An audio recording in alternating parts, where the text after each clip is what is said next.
صحیح بخاری مسلم دونوں میں حدیث ہے، حسان ابن ثابت مسجد نبی میں بیٹھ کے نعت اشعار پڑھ رہے تھے. حضرت عمر کی ذرا طبیعت آپ کو پتہ نظر آئی ہے، شعر و شاعری سے اور ان چیزوں سے ذرا وہ ان کو ایک ویسے ہی تھوڑی سی کھندک آتی تھی، جلالی طبیعت کہہ لیں. آج کل جلالی تو ویسے قوالیاں بھی سنتے رہے، اس زمانے کے جلالی.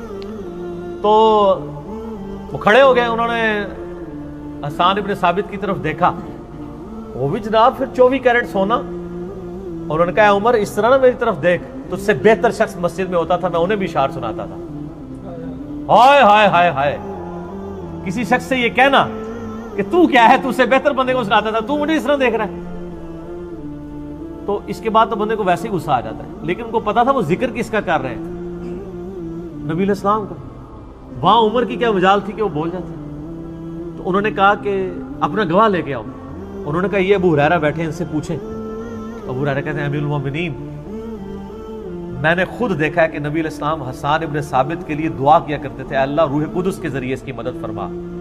اور آپ فرمایا کرتے تھے کہ کافروں پر ہمارے تیروں کا وہ اثر نہیں ہے جو حسان ابن ثابت کے اشعار کا ہے. آخری عمر میں نابینا ہو گئے تھے سیدنا حسان ابن ثابت.